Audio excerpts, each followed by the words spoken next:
fecha tope para la consignación de las normas. ¿Okay? Entonces, bueno, ya estamos prácticamente avanzando. ¿Okay? ¿Qué otra cosa tenemos pendiente por aquí? Nada. Este tema, el tema número 5 que vamos a abordar hoy, un tema sencillo, un tema, digamos, pues, fácil de digerir, porque habla, pues, de lo que viene siendo las reformas económicas, la importancia que es. Dime, María, cuéntame. Profe, Nicolás escribió por el grupo para que le dé acceso, para que pueda compartir, para que pueda grabar la clase. Ah, ¿ya lo esperaron? Ah, ya. Ah, sí. Ya. Ah, no, sí. Sí, ¿no? Ok, gracias.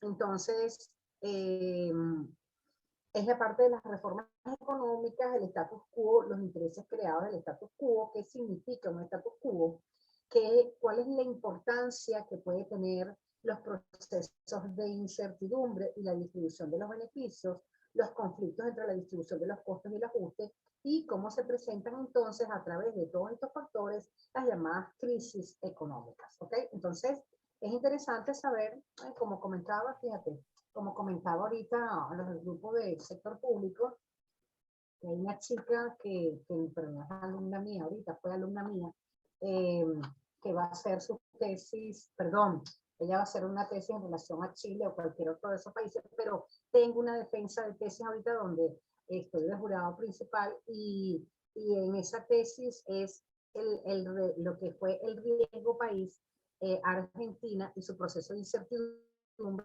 en un periodo determinado.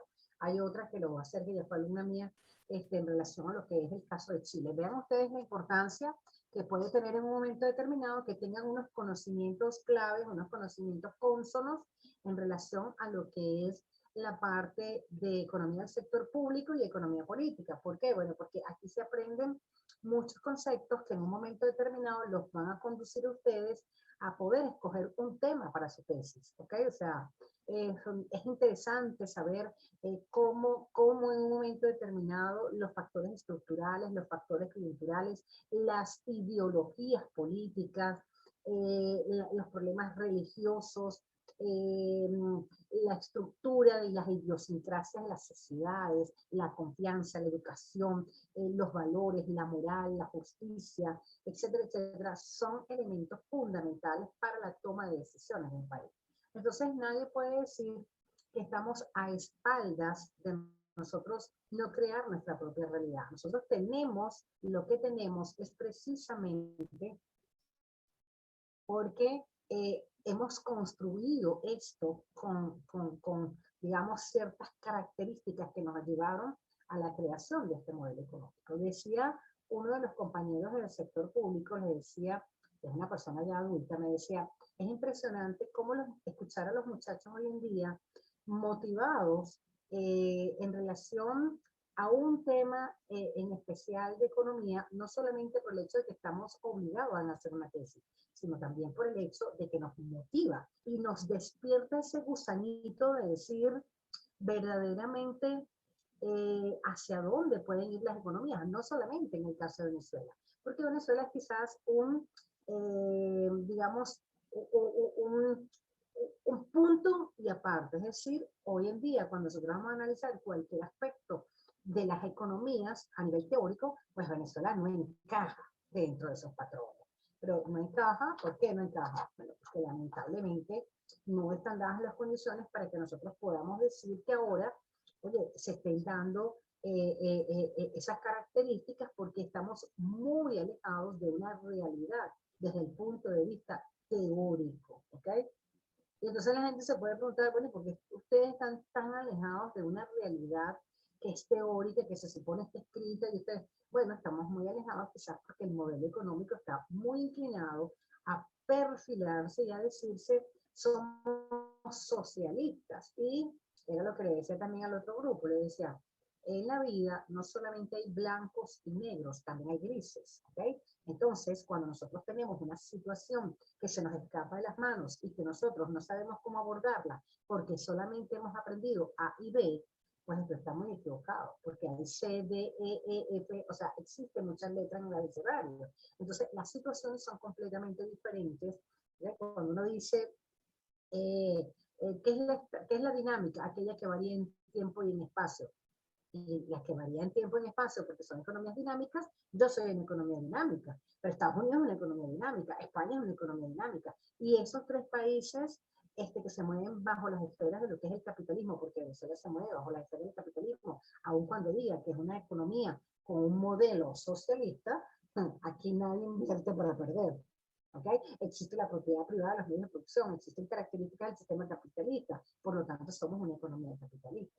Estamos más inclinados hacia un modelo que busca la equidad social, entre comillas, la justa distribución de la renta nacional, entre comillas, pues cada vez más equidistante. Ahí les mandé un artículo relacionado que también tiene que ver con lo que es la parte de la distribución de los ingresos y cómo en estos momentos China, ¿okay?, está siendo, digamos, pues superada por lo que es la producción de los Estados Unidos y qué es lo que ha pasado ahí. Y vean ustedes que este tema prácticamente tiene que ver pues con lo que es la parte de los procesos que generan una distribución de costes. Y ese artículo va relacionado, va encaminado con ese proceso, ¿okay?, que nos está diciendo qué fue lo que hizo Estados Unidos o qué fue lo que hizo mal China en relación a la distribución de esos ingresos. Entonces, todos estos conceptos que nosotros aprendemos aquí o todo este tipo de cosas que nosotros vemos en un momento determinado, pensar que alguien se quiera ir a esta tesis que me toca leer este fin de semana en relación al riesgo país y el proceso de incertidumbre generado en Argentina de un periodo al otro periodo, le decía a otro de los chicos que está haciendo tesis ahorita, que cuando ustedes vayan a escoger un tema para desarrollar su tesis, deben escoger una tesis, un trabajo donde ustedes estén completamente seguros que van a conseguir toda la data, es decir, la estadística, porque de lo contrario se quedan, oye, como que. Entonces, eso es importantísimo, número uno. Y número dos, siempre cierren los periodos, es decir, yo voy a estudiar, porque si yo pongo en mi tesis cómo afecta o cómo fue afectada la economía argentina por el riesgo país, la incertidumbre, usted está abarcando cualquier periodo de la historia económica de Argentina. No, yo la voy a abarcar desde el año 1983 al año 2000. La estoy cerrando, ¿ok? Un tipo de investigación cerrada. Entonces, ¿por qué? Porque si no la estoy haciendo demasiado amplia. Políticas macroeconómicas utilizadas en la economía venezolana.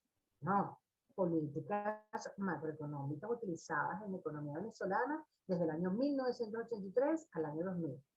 Entonces, son muchísimas, ¿ok? Entonces, yo tengo que cerrar siempre eso para que yo pueda decir de aquí a aquí y asegurarme que tengo las estadísticas con las que yo pueda jugar con eso. Porque si no, de lo contrario, señores, me voy a volver loca o loco y entonces no voy a poder nunca terminar de hacer, porque todas estas materias nos llevan o nos conducen a que nosotros estemos manejando lo que es el riesgo país, lo que son los procesos de incertidumbre, lo que vienen siendo las ideologías, los factores estructurales, que como les estoy diciendo, cuando yo explico qué es la dinámica, aquella que varía en tiempo y en espacio, significa pues que un país puede ser capitalista, puede haber miles de millones de países capitalistas, pero ¿acaso sus factores estructurales son los mismos? No, por lo tanto los resultados son diferentes. Niveles de educación,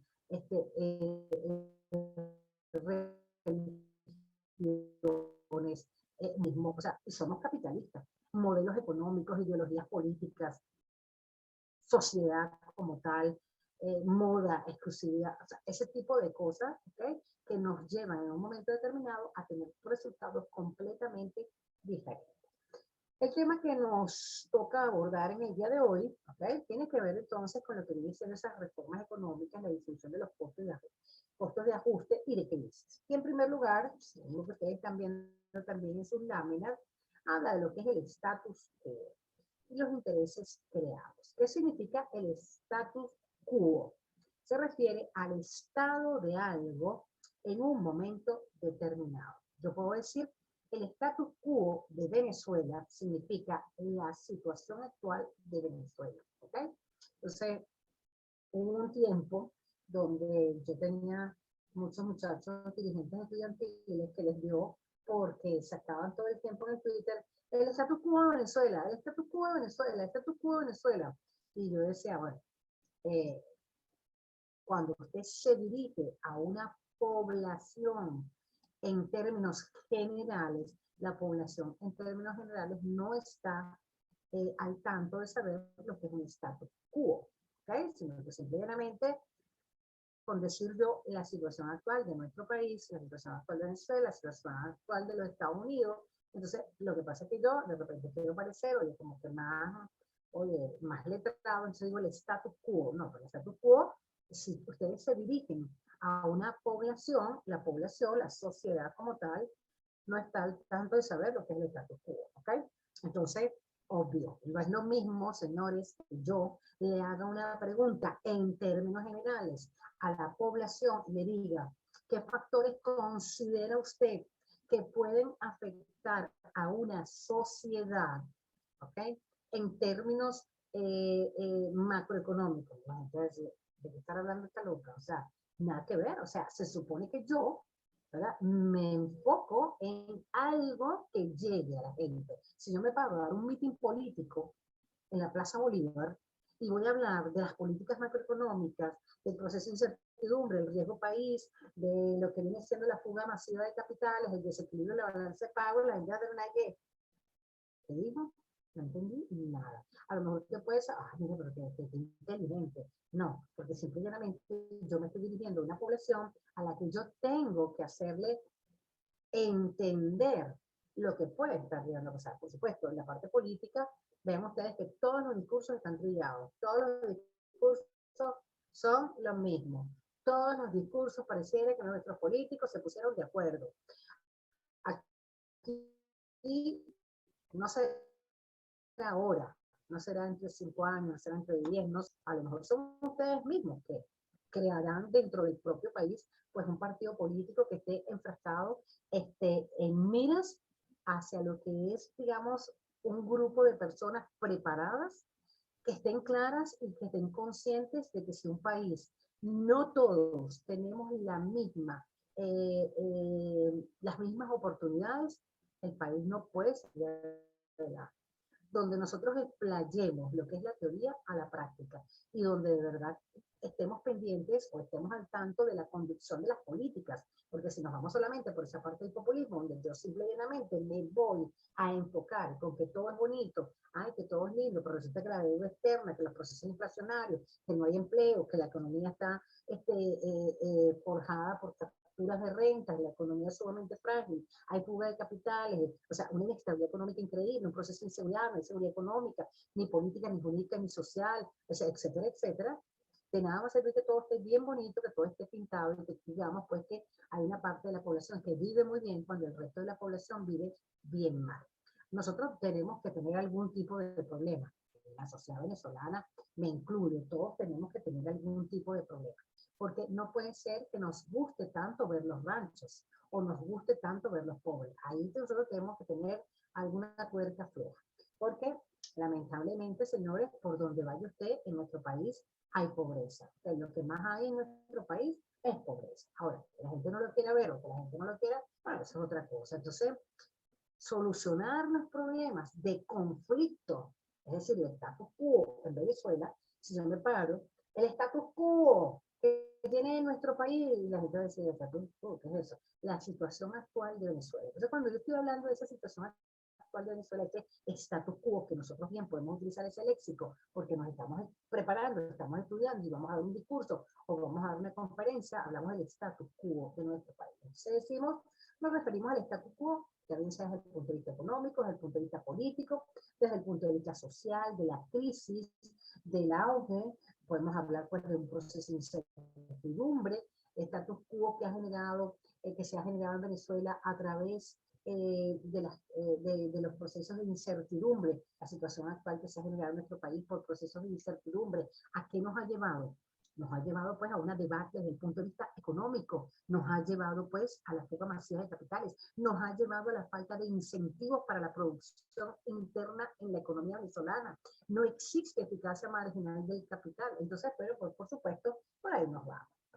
Dice, pues, el tema de ustedes que el status quo significa la situación actual. Podemos decir, se debe mantener el status quo, se refiere a seguir manteniendo la situación actual. Es decir, El status quo que tiene Venezuela en los actuales momentos quizás es el más idóneo, es el más estable, etcétera, etcétera, si así fuera el caso.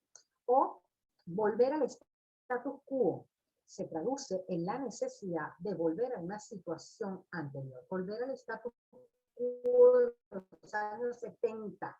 ¿Qué significaba? Volver entonces a la situación de bonanza que tenía la economía venezolana en los años 70. Solo pues que si pudiéramos retroceder el tiempo, bien estaríamos nosotros pensando, por eso que dicen que las canas no son de gratis, ¿no? Y que, porque los años dan esa sapiencia, dan digamos, los conocimientos, los golpes, como dicen por ahí, enseñan. Entonces uno dice, aunque dicen por ahí que el hombre es el único animal que se tropieza 2 veces con la misma piedra, pero por supuesto que cada vez que nos pasan situaciones, vamos aprendiendo y uno dice, más nunca se me va a ocurrir tal cosa, o más nunca voy a hacer tal cosa. Entonces, ¿qué sucede? Nosotros, pues evidentemente, si tuviésemos los conocimientos que tenemos hoy en día, después de haber visto la trayectoria histórica, política, económica que ha tenido la economía venezolana, ¿okay? En ese periodo de los 74 al 83, si nosotros tuviésemos que decir volver al status quo de los años 70, significaría no cometer los errores que se cometieron en materia de políticas económicas, como se cometieron en ese momento. Es decir, cómo se pudo haber abordado la situación económica de nuestro país en los años 70. Una de ellas, por supuesto, haber incentivado el aparato productivo, romper con la alta dependencia económica, generar una política de pleno empleo, no depender solo de un solo rubro, es decir, de un solo factor de producción como era el petróleo, y por supuesto aplicar políticas macroeconómicas acordes, idóneas, adecuadas a lo que viene siendo la situación del país. Es decir, que tuvimos graves problemas como fue la intervención del BTV, del BND, los bancos pues muy sólidos en la economía, que traen pues un debate desde el punto de vista financiero, lo que produce una fuga masiva de capitales, altas tasas de interés afuera que fueron digamos pues un lucro para que se produjera la fuga masiva de capitales y que por supuesto la gente pues invirtiera más afuera que adentro, no porque le estuviese produciendo mayores beneficios o mayores intereses, sino simplemente por la estabilidad que eso representaba en ese momento. La falta de controles que permitió que se fugaran las capitales, ¿verdad? Y por supuesto eso nos llevaba a esa lectura de crónica de una muerte anunciada. ¿Por qué? Bueno, porque el que saca, si usted tiene un saco de plata, y usted saca, y usted saca, y usted saca, y usted saca, usted tiene un grave problema. Porque cuando usted ve, a ver, no me quedó nada en el fondo, no tengo plata. Eso es como cuando la gente viene y me dice, bueno, no, lo compré, me costó $20, este me costó 80, y este me costó 100, y este me costó 200, y este me costó 50, y la gente se va descapitalizando con los bolívares. Si usted tiene bolívares, gaste en bolívares, no gaste en dólares. El dólar sube por la pérdida del poder adquisitivo de la moneda, mientras que esa es la única manera que usted tiene de ahorrar. Mientras que si usted acumula bolívares, usted se descapitaliza. Entonces, a menos que usted sea millonario, usted tiene muchísimo dinero, usted no tiene ese tipo de problema. ¿Ok? Entonces, congratulations, porque representa el 1% o el 2% de la población venezolana. El resto, como mortales que somos, tenemos que estar pensando en que no puedo yo, si yo tengo un capital, supongamos ustedes, 5.000, 10.000 dólares, y yo comienzo a pagar todo en dólares, cuando venga a ver, me quedé sin nada. Entonces, obviamente, señores, ¿qué tiene que hacer usted? Salir de sus bolívares. ¿Y qué tiene que hacer usted? Guardar mis dólares, de manera pues de que no se estén devaluando. Entonces, por supuesto, que pasa en una economía también donde todo el mundo comienza, que era lo que se hablaba también en clases pasadas, si todo el mundo vive en una economía de remesas, porque no estamos produciendo absolutamente nada, aun cuando ese concepto ha disminuido bastante en los actuales momentos, hay gente que dice que no, pero las remesas que usted recibía antes no son las mismas remesas que usted recibe ahora, porque según usted recibe una remesa de $100, había gente que podía vivir con $100. Hoy en día usted le mandan $100 y usted saluda a la bandera, ¿ok? Por la contracción tan fuerte que hay del proceso, del poder adquisitivo en relación al proceso inflacionario. Entonces, ¿qué sucede? Que yo tengo que buscar a toda costa, ¿ok? Como mi bolívar se deprecia a la velocidad del rayo, yo tengo que simplemente no me voy a descapitalizar. Entonces, obvio, señores, que todas estas experiencias que se han vivido desde el punto de vista económico nos traen a colación el hecho de que aquí hay una lectura que la gente tiene que hacer. Entonces, por supuesto, volver a un status quo que nosotros vivimos en un momento determinado nos haría ver, teniendo todos los conocimientos que tenemos hoy en día y a sabiendas de todo lo que sucedió, qué medidas deberíamos haber tomado nosotros para no llegar a colapsar como colapsamos en el año 1983. Dice pues, considerando el status quo del país, no es recomendable viajar a esos lugares turísticos. Es decir, conociendo la situación actual del país, no es considerable viajar a esos sitios, por lo menos de noche. La palabra status quo es una expresión utilizada en términos de diplomacia. Era muy común escuchar la expresión in status quo ante bellum, que significa el estado en que se encontraban las cosas antes de la guerra. Eso era, digamos, pues que una frase muy utilizada porque se decía antes de que hubiese llegado la guerra, la situación era completamente diferente, digamos, pues había una situación de bonanza, se manejaron los capitales de esta manera, etcétera, etcétera. Pero entonces esta frase de status quo ante bellum era precisamente lo que se utilizó, esa frase tan famosa antes de que apareciera. Con S se refiere al idioma inglés. La forma correcta en español es status quo, en español. ¿Está claro? Porque hay gente que pone, a veces dicen status quo o status quo. Milton Friedman y su esposa Rose, ambos economistas, esto ya lo hemos hablado en varias clases, pero viene a colación aquí, dice, en el libro titulado La tiranía del status quo, en el que explica cómo un gobierno ejecuta lo que figura en su programa electoral entre los 3 y 9 meses, los primeros 3 y 9 meses, para hacer los cambios importantes que deben hacer. De no hacerlo en ese periodo, no habrá segundas oportunidades. En él también se hace énfasis cómo los gobiernos, una vez que llegan al poder, revierten todos sus programas electorales. ¿Okay? Está también el pensamiento de Daniel Rodríguez en su artículo titulado La tiranía de la economía política, donde hace referencia a la frustración que tienen los economistas de que ven sus recetas utilizadas, digamos, pues, antojo de lo que viene siendo la parte política, donde ellos las adaptan a lo que verdaderamente les conviene. Es decir, que si en un momento determinado se deben tomar medidas drásticas para poder subsanar una situación, por supuesto, señores, que lo van a hacer siempre muy alejado de un periodo electoral. ¿Por qué? Porque si están en periodos electorales y utilizan las verdaderas recetas económicas, pues por supuesto eso va a ser totalmente contrario a lo que es resultados que ellos esperan obtener en periodos electorales. Entonces dice, al ver que no se utilizan las recetas recomendadas por los economistas, los políticos suelen utilizar estas recetas a su antojo y por supuesto destruyen a las economías. Es decir, los cambios económicos están limitados al poder político y a la pobreza de sus ideologías. Todo lo que hemos visto hasta ahora. ¿Okay?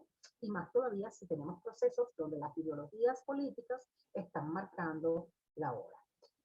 El conflicto sobre la distribución de los costos de ajuste. Cuando hablamos de un proceso de crisis o de recesión económica, dependiendo de donde las encontremos, obviamente va a haber factores que lo van a estar propiciando.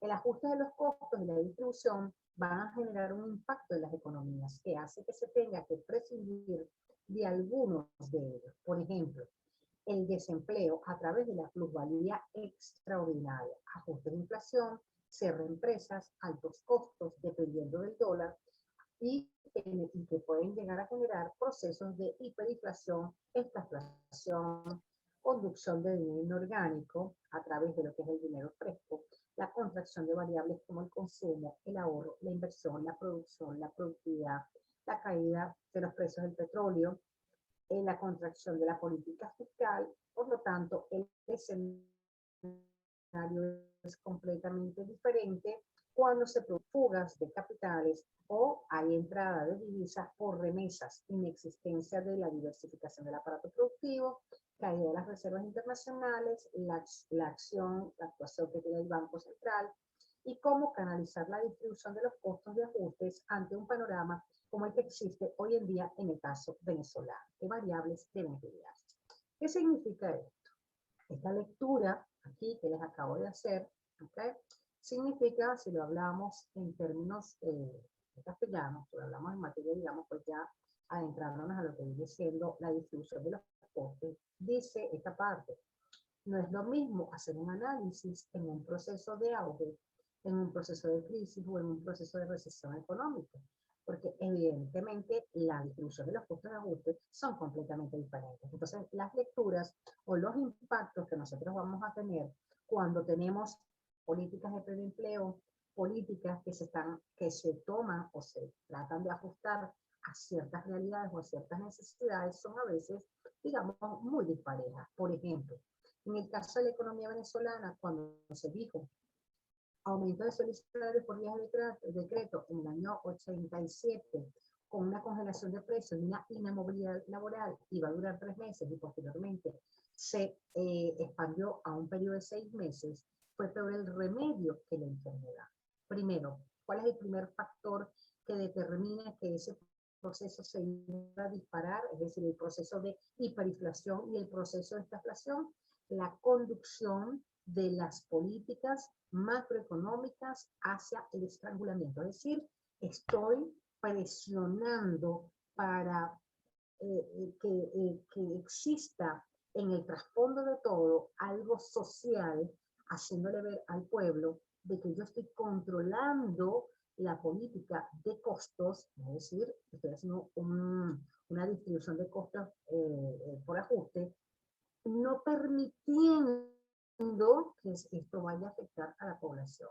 Todo lo contrario, mientras yo más vaya a restringir a estas políticas, peor será el remedio que la enfermedad. ¿Por qué? Porque hay un proceso que se va acumulando y a medida que va evolucionando esta economía, la economía puede llegar a generar un proceso de implosión. Por ejemplo, si yo digo aumento de sueldos y salarios por vía de decreto, y yo le tengo que aumentar los sueldos a las personas, pero el Estado me dice congele precios y yo tengo que congelar los precios, me voy por una vía inmediata que es el despido. Eso me lleva, ¿okay?, que en un momento determinado, en economías normales, yo pueda aplicar la llamada plusvalía extraordinaria, que es la que sustituyo la mano de obra por la tecnología, aumento los niveles de producción productiva, pero genero una política de desempleo. En ese momento, cuando el Estado, a través de ese tipo de políticas sociales más inclinadas hacia el populismo, en vez de inclinarlas, propiamente dicho, a lo que tiene que ser la acción económica, entonces yo me voy por una parte social porque le estoy haciendo ver al pueblo que yo tengo controlado los precios, estoy haciendo, digamos, una política más bien de paños calientes, enfriando la economía, pero tarde o temprano, cuando yo la vuelva nuevamente a, digamos, abrir, entonces, ¿qué me va a generar? Me va a generar que va a ser peor el remedio de la enfermedad porque se va a generar un proceso de inflación conjuntamente con un proceso de desempleo y conjuntamente con un proceso de estancamiento. Entonces son 3 elementos sumamente importantes que van a jugar un papel gravísimo, ¿ok?, regulatorio en una economía que cuando yo los suelte, pues por supuesto no vamos a tener ningún tipo de control. Entonces, muchas veces cuando decimos eso, es peor el remedio que la enfermedad, ese tipo de política. Entonces, ¿cómo hago yo una distribución de los costes por ajuste? Es complicado cuando yo tengo un aparato productivo deprimido, con una economía sumamente, digamos, restringida, la actividad económica prácticamente en menos tanto por ciento, porque se ve reflejada con un Producto Interno Bruto negativo, no hay un crecimiento económico, por ende, señores, no hay procesos de industrialización, ni soñar con el proceso de desarrollo económico, no hay una política de pleno empleo, hay un estancamiento de los factores de producción, el ingreso se iguala al consumo y, por supuesto, dependiendo del escenario que estemos nosotros analizando, el ajuste de estos costes siempre va a ser muchísimo más complicado.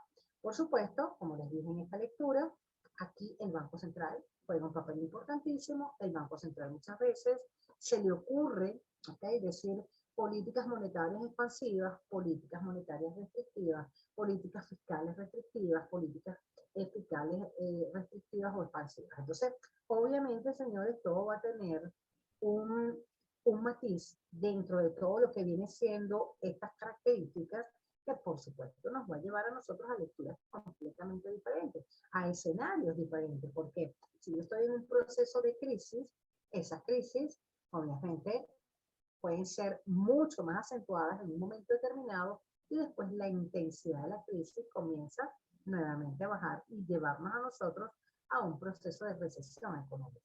Que puede en un momento determinado inclinarse hacia la recuperación económica, sí. Los costes de ajuste, es decir, los conflictos que se producen de la distribución y los costes de ajuste son mucho más, mejor manejados dentro de los procesos de recuperación, sí. ¿Ok? Pero dependiendo también de los factores que estén tomándose en consideración, es decir, qué factores están jugando un papel importante para nosotros poder decir cuál va a ser el ajuste que vamos a hacer. Entonces, hoy en día, dado el status quo que tiene Venezuela, los costes por ajuste ante el panorama que vivimos hoy en día, cuáles pueden ser las variables que pueden jugar un papel importante.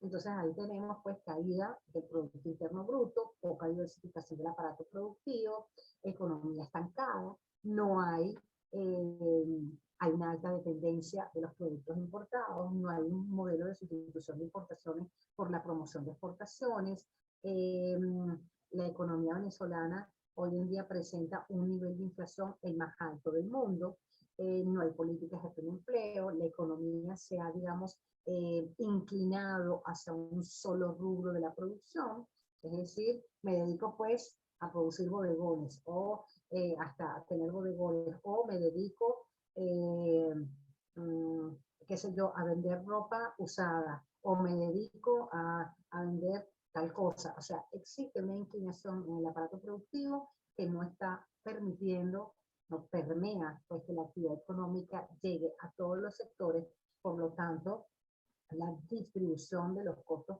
de ajuste va a ser muchísimo más complicada, porque no la tenemos tan fácil en el momento en que estamos tomando todos esos variables. ¿Qué variables también pueden afectar? El riesgo país, la volatilidad de los mercados, la falta de competencia. ¿Qué otras cosas? Bueno, la falta, digamos, pues, de seguridad económica, política social, el papel que tiene el Estado ante las políticas populistas, las políticas de panes calientes que se están utilizando, que enfrían a la economía, más no solucionan el verdadero problema. Entonces, a la hora de la verdad, ¿qué es lo que va a suceder? Que nosotros estamos hablando de la búsqueda de una justa distribución de la renta nacional, pero eso va a tener un conflicto de intereses para el Estado. ¿Por qué? Porque se mezcla en gran parte, sobre todo hoy en día lo que estamos viendo, se mezcla el escenario electoral conjuntamente con las políticas del populismo. Es decir, buscar una confrontación entre lo que viene siendo un escenario electoral, número uno, bueno, un escenario electoral número dos, porque el primer escenario vendría siendo la situación actual, es decir, el status quo de Venezuela. Una vez que analizamos el status quo de Venezuela y estamos viendo ante qué situación, ante qué, digamos, qué variables podemos nosotros estar estudiando aquí para nosotros poder adentrarnos a las posibles situaciones de conflicto en cuanto a la distribución del ajuste de estos costos. Aquí nos vamos a encontrar que si estamos en un proceso del escenario electoral, son variables que el gobierno, por supuesto, va a tratar de manejar de la mejor manera posible, ¿ok? Y sin duda alguna que centramos en lo que es el escenario electoral de la contienda, la estrategia del populismo es la mejor herramienta que ellos van a tener para poder manejar la situación. Entonces dice, obviamente, debido a que verdaderamente los problemas de la nación, desde el punto de vista, cuál es la causa que los genera, cuál sería la consecuencia, las características de por qué los políticos maquillan a la economía, y por supuesto, si se producirá una expansión en el área monetaria con una política fiscal restrictiva, será entonces el populismo quien contraerá las políticas macroeconómicas y sin duda alguna se correrá la arruga. No será tan difícil, no será tan difícil manejar a la población con altos niveles de pobreza. Depende, ¿ok? Depende. ¿Por qué depende? Bueno, porque les repito que lo hemos visto en clases anteriores, las políticas distributivas, ¿ok? Son más, claro, se corre el riesgo de incurrir los dos errores que se incluyen, ¿no? Que son tener una población, haber incluido una población no deseada, y la otra es haber dejado una parte de la población deseada por fuera. Pero por regla general, las políticas distributivas que están muy bien encaminadas, o porque por lo menos la parte política las sabe manejar, porque las maneja, porque el 80% de la población es pobre, sabe muy bien que tiene que encaminarlas desde el punto de vista del populismo a través de lo que son esas políticas de inclusión, y ellos les dan, digamos, las coordenadas. ¿Cuáles son esas coordenadas? Bueno, también lo hemos visto en clase, cuando hablamos, pues, en relación a lo que decimos, si es de oferta o si es de demanda, ¿ok? Y cuando es de oferta, pues a través de la producción, bajando los costos de producción para que todo el mundo tenga que tener acceso a esos productos, y las de demanda a través de lo que están condicionadas, que pueden ser a través de tener el carnet de la patria, en este caso, pues en el caso de Venezuela, o formar parte del partido, o formar parte de las comunas, etcétera, etcétera, etcétera. Entonces, todos esos lineamientos, lo que nos tenemos que preguntar es que si verdaderamente las políticas macroeconómicas utilizadas en este periodo de votaciones, que no nos llevan pues a generar un verdadero ajuste de lo que viene siendo las políticas distributivas, entonces tendríamos que preguntarnos si estas políticas macroeconómicas verdaderamente van a cumplir con lo que son los patrones a ciencia cierta de la política fiscal. Es decir, podemos nosotros garantizar este populismo que siempre se va a ver, porque digamos pues que se hace de una manera mucho más exacerbada, de una manera mucho más compleja cuando estamos en procesos electorales, ¿ok? Y entonces la estrategia del populismo encaja perfectamente bien aquí y rompe, choca con lo que es el paradigma de las recetas económicas. Ahí digamos pues que se produce un desequilibrio, una ruptura total entre lo que es los modelos económicos que bien nosotros tenemos que utilizar para poder corregir las deficiencias que se estén produciendo a nivel macroeconómico de ese país, tratando de buscar el máximo de bienestar social, el máximo de equidad, el máximo de justicia, y se terminan cumpliendo porque la balanza se inclina más hacia lo que es la parte de las recetas del populismo, y simplemente influyen en la economía, maquillan las cifras, y por supuesto, señores, terminamos entonces con convertir a la economía en algo que muchas veces no tiene ni pies ni cabeza, porque no estamos logrando el equilibrio que tenemos que buscar desde el punto de vista consono, ¿ok? En el momento de distribuir los beneficios. Por supuesto, la incertidumbre es un elemento que genera expectativas en el momento de hacer inversiones y tomar decisiones, y por supuesto se va a sentir sumamente impactado lo que es la parte de la distribución de los beneficios. ¿Por qué? Bueno, porque como lo hemos visto, y como decía Frank Knight, también que decía, que también lo hemos analizado en clase, decía, los procesos de incertidumbre muchas veces son sumamente beneficiosos para que la gente pueda arriesgarse a hacer algún tipo de negocio, ¿ok? Es como cuando la gente dice, si no invierto, ni gano ni pierdo. Entonces tengo que arriesgarme. Y en ese proceso de arriesgarse, el proceso de incertidumbre y lo que es el riesgo país son dos elementos fundamentales que muchas veces no la pensamos para nosotros poder hacer cualquier tipo de negocio. Pero sí se hace, porque el proceso de incertidumbre me lleva a que haga un tipo de inversión que por supuesto debería estar generando desde el punto de vista digamos, pues, gubernamental, desde el punto de vista de lo que es la política gubernamental, que se genere ese tipo de incentivos para que la gente se arriesgue, invierta y poder distribuir también mejor esas riquezas a través de la vía impositiva.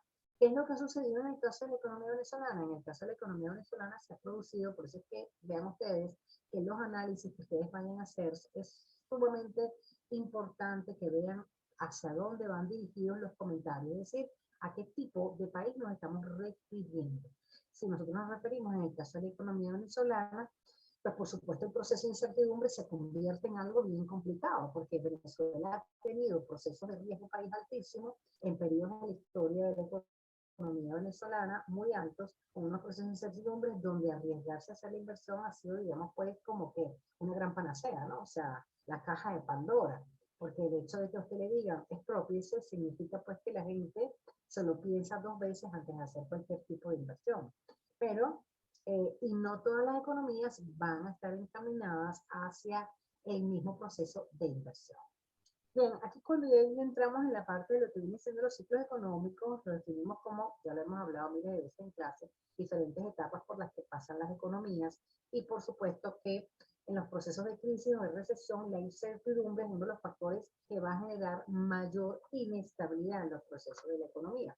Entonces, el proceso, cuando uno hablaba pues de la teoría de Frank Knight, ahí hay algo que se conoce económica y que se utiliza muchísimo en materia de política económica, lo que se llama, o lo que se conoce con el nombre de la ventaja de la incertidumbre. ¿Y qué es la ventaja de la incertidumbre?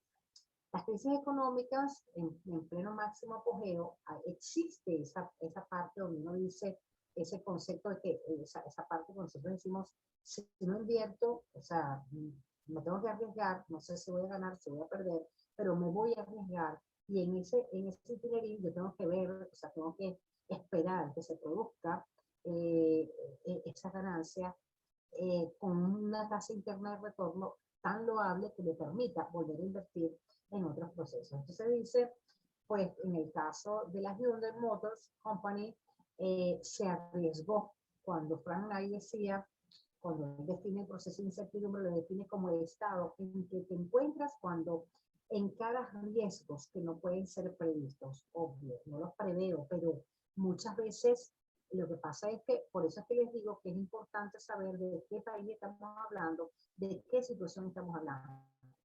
Puede ser inclusive hasta de procesos de posguerra, ¿ok? O procesos que se estén avicinando a una guerra, porque evidentemente existen ciertos escenarios que me van, vamos a dar ciertas luces. Yo puedo decir, este riesgo es sumamente, digamos, elevado. O sea, tengo que muchas veces pensarme si me voy a arriesgar o no me voy a arriesgar para hacer este tipo de inversión. Lo importante es que muchas veces ese proceso de incertidumbre, ese proceso en que yo me voy a adentrar, oye, pues el riesgo yo lo trato de minimizar al máximo posible. Entonces dice, la incertidumbre es el estado en que te encuentras cuando encaras riesgos, pero que no pueden ser previstos. Los medio hueles, los medios sabes que existen, pero que no me adentro al 100% a decir eso es lo que va a suceder. No, pero muchas veces resultan ser beneficiosos porque se corre el riesgo y generamos una innovación y posibles resultados positivos. Eso sucedió cuando Frank Knight en el año 1921 habla de la incertidumbre que muchas veces puede producir cambios beneficiosos. Esta teoría, o sea, este pensamiento, este proceso de incertidumbre que puede generar grandes cambios desde el punto de vista, puede ser generada por cambios políticos, por cambios sociales, intervenciones del Estado, militarizaciones, autoritarismo, guerras, tipos de cambios de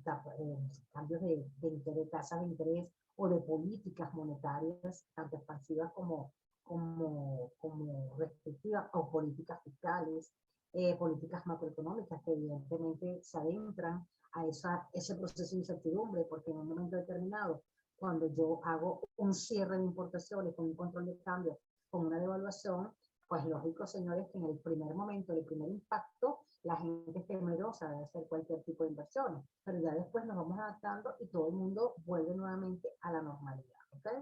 Entonces, o también puede haber un cambio de modelo económico. Si hay un cambio de modelo económico, quizás pues el riesgo es muchísimo mayor, ¿ok? Porque ahí sí es verdad que desconocemos las otras variables que pueden jugar un papel importante. Entonces, Frank Knight, esta teoría, donde él habla pues de que haber incertidumbre muchas veces puede generar beneficios, está concatenada con la teoría schumpeteriana de la innovación. La innovación, según Schumpeter, siempre va a llevar a las economías avances, a beneficios. Si no hay innovación, no hay creatividad, no hay competencia. Si no hay competencia, las economías se estancan y se producen bajo los esquemas de las economías de competencias imperfectas, que es lo que a nosotros nos ha tocado vivir. Entonces, este proceso de esta ventaja, cuando se utilizó en esta compañía, la Hyundai Motor, ahí se habló pues de que el resto de en ese periodo todas las compañías estaban en quiebra. La Hyundai Motor se adentró pues a un proceso de incertidumbre y le decía, uno de los eslogans que ellos practicaron fue: cómpranos un coche, si pierdes tu trabajo, nosotros te lo compramos de nuevo. Y eso hizo que, entre comillas, se generara hasta cierto punto un proceso de confianza. Entonces la gente decía, bueno, yo compro el coche, si me va mal y me botan del trabajo porque estaban pasando por una crisis financiera muy fuerte, oye, pues no voy a seguir pagando y la empresa me va a comprar nuevamente el coche. Entonces aquí, esta parte donde nosotros decimos, en lugar de gestionar los riesgos a la defensiva, reduciendo el stock, despidiendo trabajadores, diseñaron una estrategia de ventas que ponía el foco en aprovechar la volatilidad y generar los riesgos. Las ventajas están en la incertidumbre, no en la seguridad. Es decir, a pesar de la crisis y de la incertidumbre, aprovecharon la volatilidad del mercado y que generan los riesgos y aumentaron sus beneficios. Esta estrategia se conoce con el nombre de ventajas de la incertidumbre. Por eso, pues, es que cuando estamos hablando de las políticas macroeconómicas, nos referimos, pues, que dentro de los aparatos productivos, dentro de las economías o dentro de cualquier economía a nivel mundial, analizar en qué fase del ciclo económico nos encontramos es sumamente importante. Nosotros no podemos decir cómo salir de un estado de crisis, ¿okay?, en un momento determinado, si yo no estoy evaluando las posibles situaciones que pudieran hacer que el país pudiera salir del estado de crisis, y que siempre va a haber a lo mejor el proceso de volatilidad de los mercados o del riesgo país, sí, pero evidentemente me tengo que adentrar a una serie de políticas macroeconómicas que puedan estimular el aparato productivo. Entonces, le compete al Estado, en primer lugar, romper con la dependencia económica, diversificar ese aparato productivo, impulsar a las economías, generar estrategias no inclinadas solamente a un aparato productivo del populismo o de políticas económicas que en un momento determinado me puedan solucionar el problema. No, porque a lo mejor me van a solucionar el problema momentáneamente, pero a muy corto plazo. Es lo que nosotros esperamos que se produzcan las economías, que a largo plazo eventualmente se produzcan políticas que puedan subsanar el problema que se esté presentando y que puedan ser, digamos, generadoras de otras políticas que a bien tengan para generar un impulso en las economías. Obviamente, si nosotros tuviésemos que estudiar en estos momentos lo que viene siendo dentro de nuestra fase del ciclo económico, lo que es la parte, el riesgo país que nosotros estamos viviendo, porque hay una volatilidad en nuestro mercado o porque hay una falta de incentivos a la producción nacional o porque hay demasiadas trabas en el proceso, que era una de las cosas que también comentaba en la clase anterior. Cuando nosotros estamos hablando de que si nosotros actualmente tuviésemos que decir en qué fase del ciclo económico considera usted que se encuentra Venezuela en los actuales momentos, por supuesto estamos en la fase descendente del ciclo, no estamos en la fase ascendente. Nadie puede decir que Venezuela está en la fase ascendente del ciclo. O sea, ni siquiera los políticos pueden decirlo. Si lo dicen, están cometiendo un craso error, ¿ok? Porque estamos en una fase descendente. Ahora, usted quiere ser más más condescendiente, más permisivo. Usted quiere decir que Venezuela está, o sea, se adentra actualmente a un proceso de recuperación económica. Puede fácilmente, puede decirlo, ¿por qué no? yo me inclinaría más por decir que las políticas macroeconómicas aquí, en este sentido, tendrían que estar más ajustadas entonces a un modelo de desarrollo económico ajustado a una realidad que el aparato productivo tiene una alta dependencia económica con productos importados y no estamos produciendo absolutamente nada.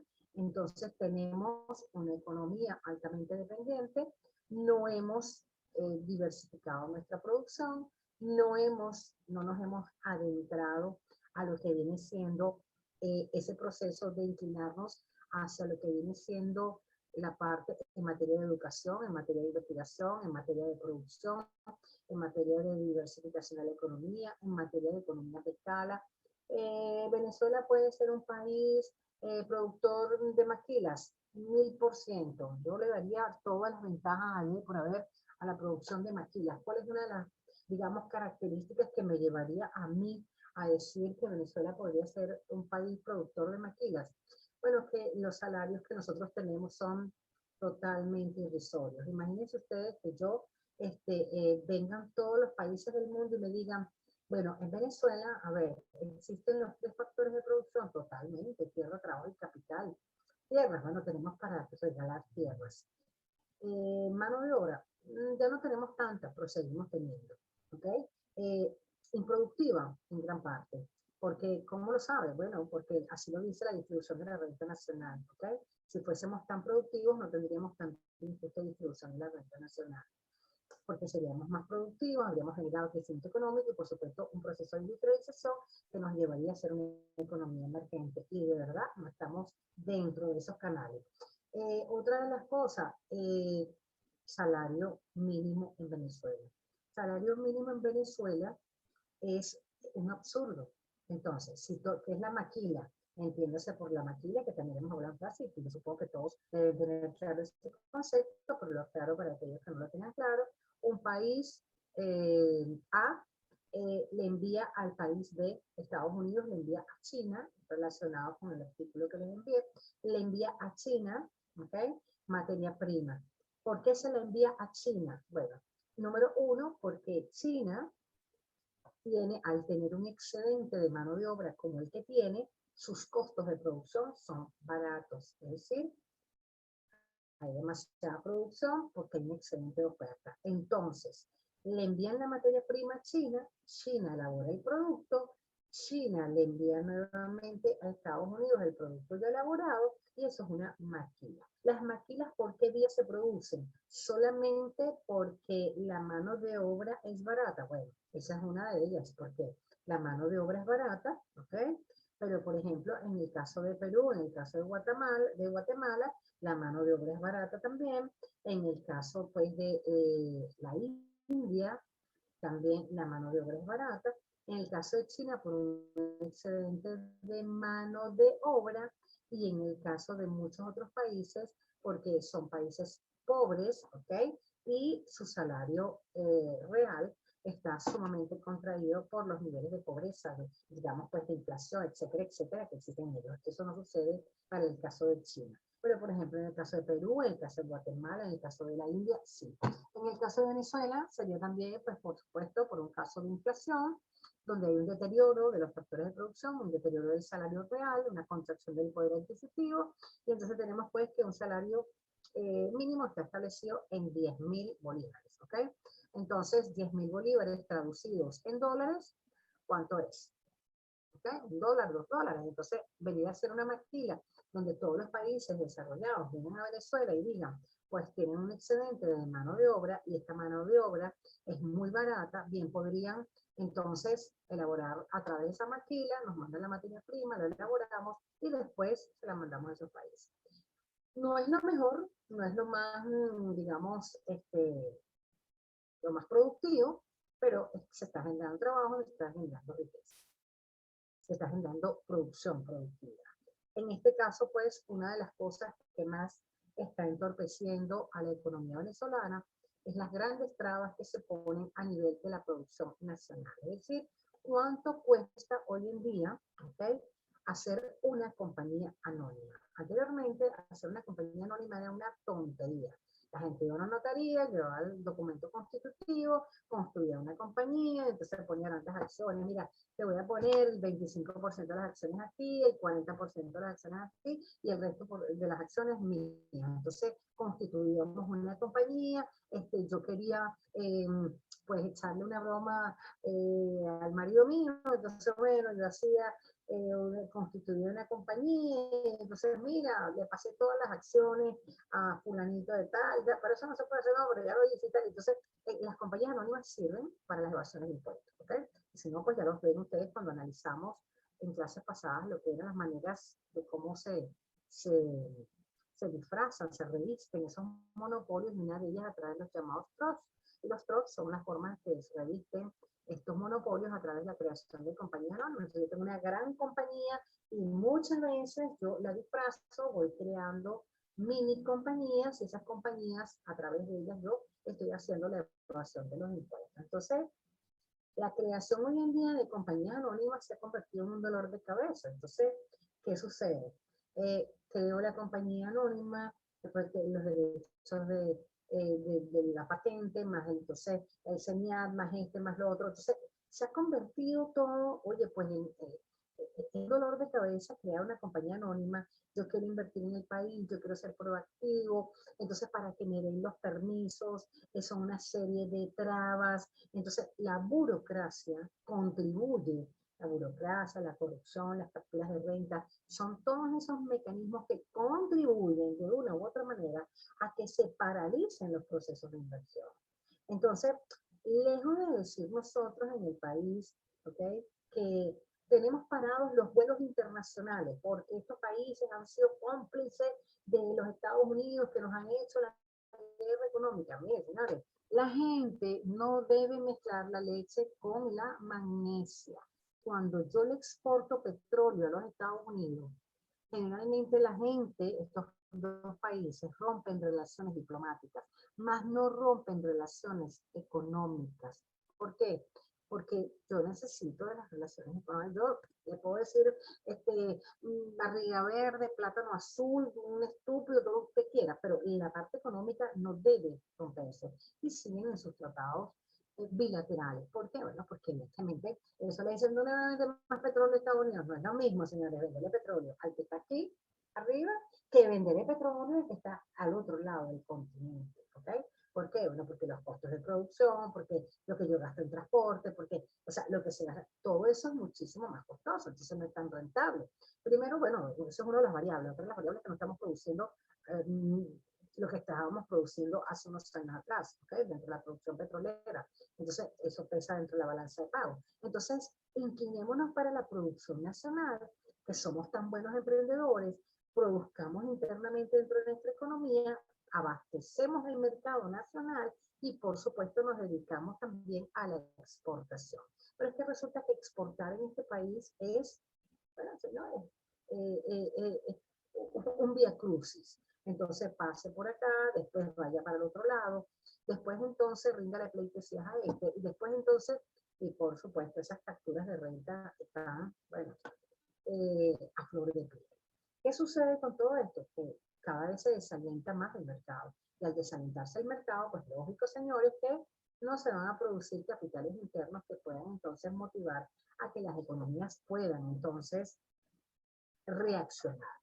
Entonces, ¿qué más trae este tema? Este tema involucra también lo que viene siendo, bueno, hay una parte importante aquí del tema número 5, que es la parte, bueno, ya la parte de incertidumbre. Recuérdense que nosotros hoy por hoy tenemos un ejemplo muy importante, muy interesante acerca de lo que viene siendo el proceso de incertidumbre y lo que viene siendo esas ventajas de la incertidumbre, que viene siendo el cisne negro que nos tocó vivir actualmente, ¿okay?, las condiciones adversas que nos ha tocado vivir, la situación actual, el status quo, no solamente a nivel nacional, sino también a nivel internacional, y los intereses creados que son totalmente diferentes, porque ese cisne negro que llegó en un momento determinado en la economía de nuestros países, ha sido, digamos, un proceso de incertidumbre donde nosotros hemos tenido que trabajar a ciegas, es decir, y ya lo hemos visto también en clases pasadas, mucho más loable, mucho más manejable para aquellas economías desarrolladas que estaban en capacidad de hacerle frente a esta pandemia. Mucho más complicados para aquellos países, ¿ok?, que no estábamos preparados para estas pandemias y que dentro de todas las cosas, pues, hemos tenido que salir a flote ante, digamos, pues, una serie de elementos que están, digamos, entorpeciendo aún más nuestras economías, es decir, generando un proceso aún más de desarrollo, de atraso a nuestras economías. Eh, por supuesto, ya hablé de lo que era el status quo del año 74 al 83. Yo puedo decir, analice el status quo de la economía venezolana en el año 1983, donde se presenta una crisis económica. Haga un análisis comparativo de esa crisis con la actual crisis, ¿ok? ¿Qué factores intervinieron y que pudieron generar procesos de incertidumbre en un momento determinado? Y ahí les aclaro lo siguiente. Es una pregunta muy parecida a la que ustedes tuvieron en su examen, pero aquí jugando con la variable incertidumbre. Entonces, del año 1974 al año 1983 no hubo procesos de incertidumbre en la economía venezolana. Lo que hubo fue una mala aplicación, una mala praxis en la aplicación de las políticas macroeconómicas de una manera errada. Lo que llama muy poderosamente la atención es que las personas que conducían a la nación en ese momento eran personas sumamente letradas, no es que eran personas neófitas, o sea, o por lo menos aquellas personas que ocupaban los cargos de ministros, digamos, pues, de economía, presidentes de bancos centrales, ministros de la defensa, eran personas con unos currículos, un background, digamos, oye, pues que había que quitarse el sombrero, ¿okay? Aún cuando tuvimos presidentes que no tenían ni siquiera bachillerato, pero también tuvimos otros presidentes que sí eran profesionales. Entonces ahí se ve una contradicción en el choque de la preparación de esas personas con la aplicación de las políticas macroeconómicas. Entonces uno se pregunta si tanto conocimiento en un momento determinado llevó a que se aplicaran de una manera tan errada esas políticas. Pero una de las principales cosas que nosotros aprendemos en esta carrera es que nosotros tenemos que maximizar ganancias, minimizar costos siempre, ¿cierto?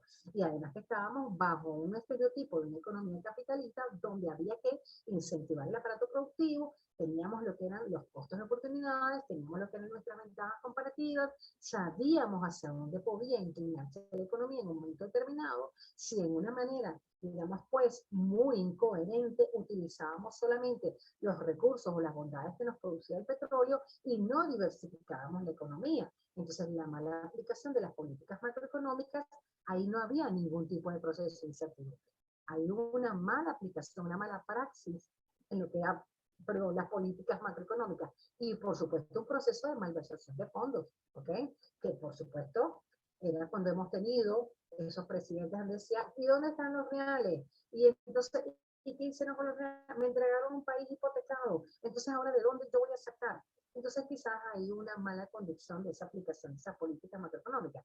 Ahora, cuando ya estamos hablando del año 1999 en adelante, el proceso de incertidumbre, digamos, pues que toma auge. ¿Y por qué toma auge? Bueno, porque sabemos muy bien que eso no sucede en Venezuela, eso sucede en todas partes del mundo. El efecto tequila que se produce en México se produce precisamente, ¿ok? Que fue el efecto asiático, etcétera, etcétera, se produce, que eso lo vamos a ver ya después en el tema 6, se produce en gran parte por el desequilibrio que produce en un momento determinado cuando dicen vamos a invadir a Irán, es decir, en Estados Unidos se dice vamos a invadir a Irán y entonces y se caen las bolsas, etcétera, etcétera. Eso sucede en todas partes del mundo. Los procesos de incertidumbre o los procesos de riesgo llevan a las economías a que digan, pues mira, ¿sabes qué? Aquí todo tiene que estar especificado, si no de lo contrario, la gente es temerosa de hacer inversión. Yo puedo decir también, explica el status quo de la economía venezolana y el efecto indeseado de la redistribución del ingreso y cuál ha sido su impacto en las variables macroeconómicas. Pues obviamente va inclinado más hacia lo que es la parte de las políticas populistas, las políticas distributivas, ¿okay? Esos planes de la nación donde muchas veces se ve que están más inclinados hacia el lado social. Entonces las políticas distributivas, que son esos planes, obviamente dicen, bueno, mira, van dirigidas en su gran parte hacia una población de menores recursos, pero resulta pues que el impacto de las políticas macroeconómicas es tal que no existe una distribución, digamos, equitativa, sino todo lo contrario. Entonces están condicionadas, pero al mismo tiempo que están condicionadas, no están surtiendo los efectos que verdaderamente deben surtir a nivel macroeconómico, sino simplemente actúan como variables que afectan o enfrían a la economía en un momento determinado y terminan pues corriendo la rueda. Entonces, aquí hemos hablado ya de todo esto que está aquí, ya de esto lo hablamos, vimos también, bueno, por supuesto, estamos hablando de la distribución del ingreso, siempre ha sido un tema central en la teoría y la política económica.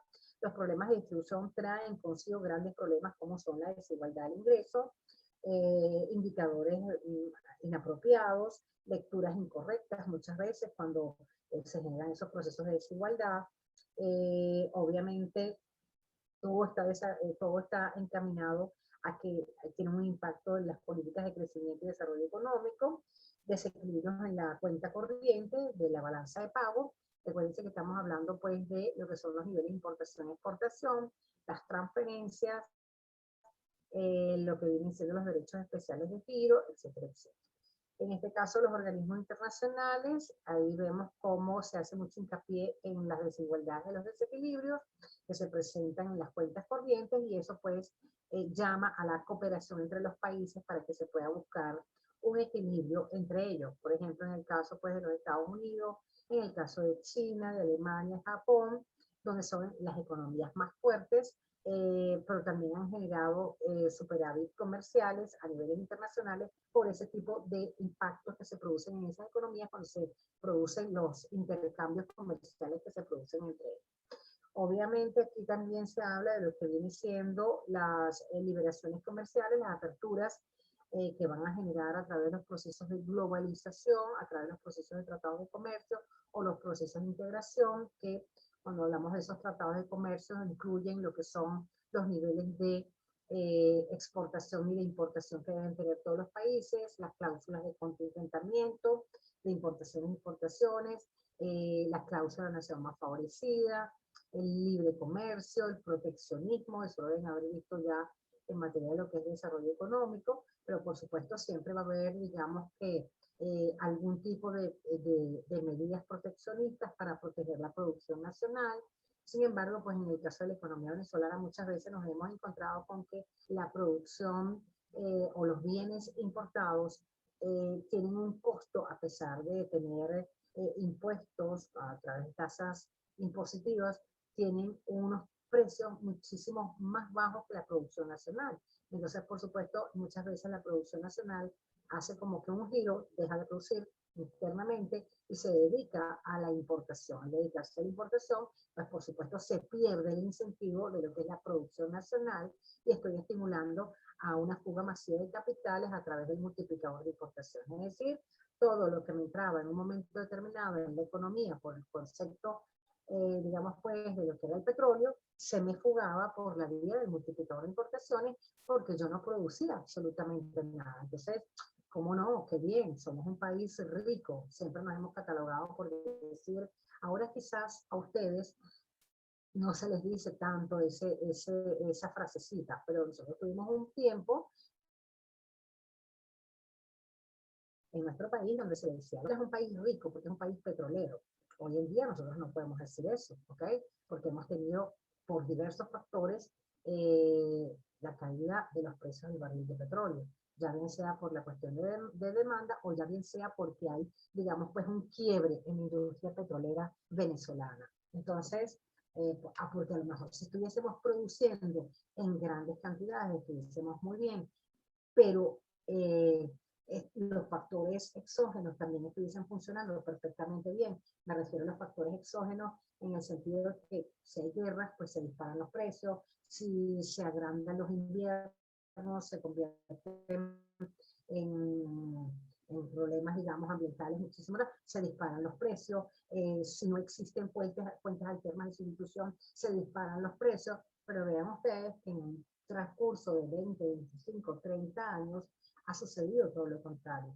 Y eso se debió haber previsto, es decir, se debió haber analizado, se debió haber estudiado cuando se decía no vamos a vivir toda la vida de un solo rubro, y por eso era que teníamos que decir que teníamos que sembrar el petróleo tal cual como decía el doctor Arturo Petri. Entonces era ese dinero que nos estaba entrando al país por concepto de lo que era el petróleo, lo pudiésemos haber invertido en otras vías. Sería interesante hoy en día, muy interesante de verdad, por demás, que tuviésemos unas cifras, unas estadísticas en nuestras manos que fuesen reales. Una de las cosas que muchas veces se critica fuertemente es que cuando estamos trabajando cualquier tipo, digamos, de estudio o de investigación que estemos haciendo, no sabemos a ciencia cierta si esas son unas cifras reales, número uno. Número dos, no tenemos unas datas que estén, digamos, más cercanas, ¿ok? Entonces, eso muchas veces nos dificulta los análisis, los estudios, las investigaciones que estamos haciendo. Entonces, si nosotros tendríamos que tener hoy en día, por decir, a ver si cuánto estamos produciendo en barriles de petróleo diarios, cuánto es la capacidad o la cantidad de ingresos que está recibiendo el Estado venezolano en relación a esa producción interna bruta, y hacia qué otro tipo de rubros está destinada la actividad económica en Venezuela. Entonces, ¿cómo se proyecta el Producto Interno Bruto en base a la renta nacional? Es decir, la sumatoria de los ingresos de la nación, que en el caso de Venezuela era generalmente el 80% producto de lo que era el petróleo, y el resto otros rubros más los impuestos. Entonces, no podemos inclinarnos hacia un sector de la población donde lo que nosotros consideramos que todo está bien, cuando sabemos que no está bien, porque el hecho de que en nuestro país se haya reactivado una parte de la economía, y usted ve, bueno, en estos días me decía una amiga que fue a una nueva tienda que abrieron en las Mercedes, no ha ido, de Navidad, y que se gastó $1,200 en cositas para el arbolito de Navidad. Bueno, bien, no todo el mundo puede hacer eso. Entonces, o a lo mejor yo estoy diciendo aquí $1,200 y ya, no, pues una tontería, mi mamá gastó 5. Ah, bueno, perfecto, maravilloso. ¿Cuánto representa esa parte de la población? ¿Okay? Bueno, eso tiene mucho que ver, digamos, pues con, recuérdense que tiene que ver con todos los elementos que disparan la demanda. ¿Cuál es ya lo dije en clase pasada, cuál es el principal elemento que dispara la demanda de un bien? El nivel de ingreso de las personas. Si usted tiene dinero, usted va al supermercado y usted no ve precios. Usted mete en el carrito lo que usted le dé la gana. ¿Y qué es lo que usted le dé la gana? Lo que determine sus gustos y preferencias. ¿A usted le gusta comer jamón serrano? Comprar jamón serrano. ¿A usted le gusta comer mortadela? Pues comprar mortadela. ¿A usted le gusta el queso parmesano rellano? Te compra el queso parmesano rellano. Ah, no, a mí me gusta el queso telita. Eso depende de sus gustos y preferencias, de sus estatus sociales, del extracto. Todo va a depender de eso. Entonces, bueno, pero hay gente que siempre llanamente dice, pues mira, si yo tuviese muchísimo dinero hoy en día, pues no me gastaría esa plata en un arbolito de Navidad. Pero pensemos y usemos esto que está aquí. Usted no puede pensar que porque a usted le vaya bien, todo el país se arregló. Falso, totalmente falso. Y menos con la carrera que usted escogió. Porque resulta, bueno, usted va a trabajar con una clientela que son solamente millonarios, que son solamente los ricos, que bueno, eso es otra cosa. ¿Ok? Yo tengo hermanos míos que trabajan solamente con gente y destinan solamente a gente que tiene dinero. ¿Ok? Y si yo le llevaba a una amiga que no tuviese dinero, pues no, mira, tía, a mí no me traiga ese tipo de clientes. Bueno, perfecto, maravilloso. Pero eso lo que quiere decir que usted está hacia un extracto, ¿ok?, de la población. Pero no podemos decir que eso representa el 100% de la población. Eso representa el 1% de la población. ¿Usted quiere ser muy bondadoso? Póngale el 5% de la población. Pero ese 5% de la población no representa lo que viene siendo la actividad económica del país. Entonces, una parte de nuestra población donde está generando una actividad económica, pero el 95% de la población no lo está generando, y por supuesto la actividad económica está paralizada por lo tanto tiene una afectación grandísima sobre lo que viene siendo la parte de los desequilibrios que se producen en el momento pues de promover la equidad, reducir la pobreza y generar bienestar social. Entonces, por último, dentro de esta parte de este tema, es importante saber pues, que dependiendo del ciclo económico, esos riesgos pueden ser riesgos que se pueden correr desde varios puntos de vista, que pueden ser desde el punto de vista económico, pueden ser desde el punto de vista social o pueden ser desde el punto de vista político. Bueno, también desde el punto de vista técnico, porque riesgos desde el punto de vista técnico es cuando la información es asimétrica y ha generado un tipo de fallo en la economía, producto pues de que la información no llega a todos los estándares y entonces el riesgo, porque yo desconozco gran parte de la información, me va a producir un riesgo técnico. Existe un riesgo desde el punto de vista social, porque desde el punto de vista económico el país puede estar funcionando muy bien, pero aquí lo matan a usted con una liguita, aquí no. Hablo de cualquier país, ¿ok? De repente la gente dice, a veces nosotros nos vamos de viaje y entonces pensamos que porque estamos en otro país que la seguridad y de repente la gente le dice a uno, y se te ocurra ir por ahí a esta hora de la noche, ni pases por ahí porque tal cosa. Entonces uno dice, ah, yo pensé que era solamente en mi país. No, en otros países tiene que ser lo mismo. Pero entonces un país puede ser sumamente atractivo en materia económica, pero existe un riesgo desde el punto de vista social. Supongamos, usted llegó aquí, usted, oye, el país es muy atractivo, la tasa interna de retorno es rapidísima, la velocidad con la que invierte se me vuelve el dinero, etcétera, etcétera. Pero, bueno, hay un pequeño problema, te matan con limita, no puedes ni salir a la calle porque te secuestran, te matan, no estoy hablando de Venezuela, cualquier país del mundo, ¿ok? Me refiero al riesgo social. El riesgo económico sí que viene dado, pues, por lo que estábamos hablando, el proceso de incertidumbre, que voy a hacer una inversión, pero si existe, expropiese, pues yo voy a ser como que más temeroso en el momento de hacer una inversión y eso ahuyenta tanto los capitales nacionales como, por supuesto, los capitales extranjeros.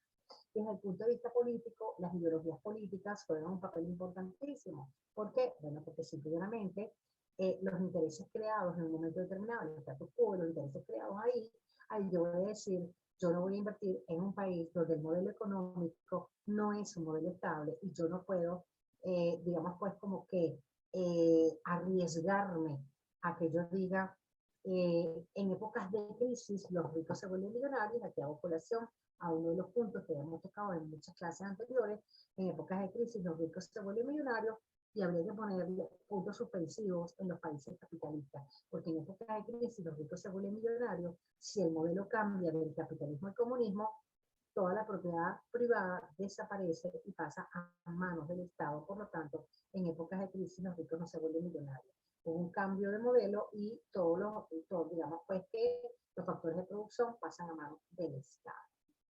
Preguntas. Quedaron dormidos. Todo bien por ahora, profe.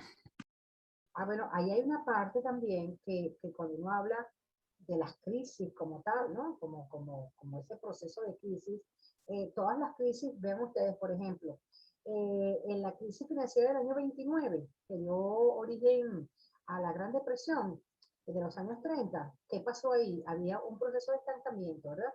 Un proceso de recesión económica.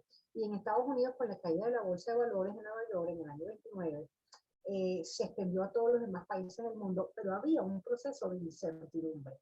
Y en ese proceso de incertidumbre, perdón, había que manejar la caída de la renta nacional y, por supuesto, tenían elementos como el desempleo, la caída de las reservas internacionales, y con todo eso buscaban la manera pues, de canalizar la manera de cómo reactivar el aparato productivo. Es ahí donde el Estado comienza, digamos, pues, a manejar las políticas económicas.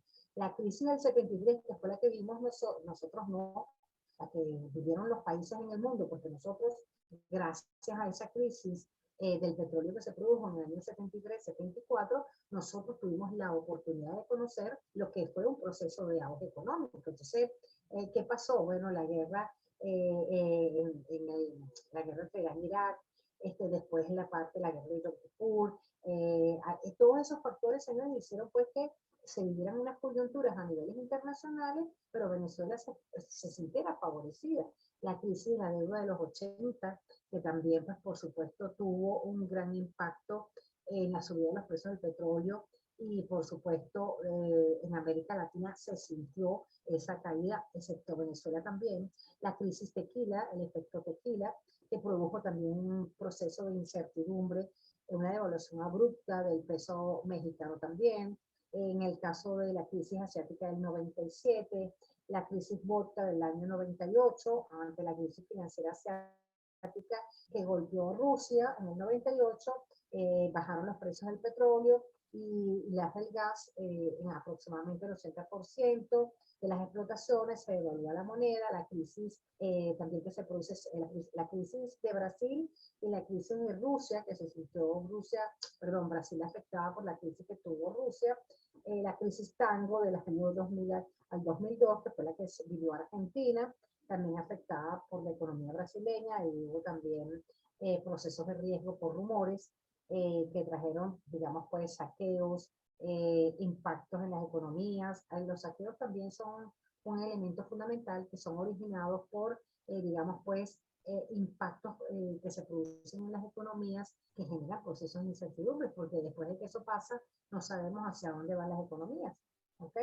Entonces, vean ustedes también la burbuja inmobiliaria de Estados Unidos en el año 2007, que produce la crisis de las hipotecas, y por supuesto, todos esos señores se ven reflejados en un momento donde las economías se contraen y por supuesto después tienen que ir poco a poco nuevamente recuperando sus economías. Bien, entonces para el día lunes tenemos entonces lo que es la exposición de este tema. Ya vayan buscando sus artículos para esto, ¿ok? Esto nos toca para el día lunes todo, ¿ok? Los artículos y la exposición. Por lo tanto, pues, estamos sobre el tiempo. Ya tenemos entonces para el lunes 8, tenemos que hacer la entrega de los informes y de la exposición, porque para el día miércoles ya yo me toca exponer el último tema, que es el tema 6, ¿ok? Entonces para el lunes todo listo, muchachos. La exposición, los primeros 15 minutos para la exposición y el resto para lo que son los artículos que me van a enviar. ¿Alguna pregunta, muchachos? Oh, claro, profe. Bien, entonces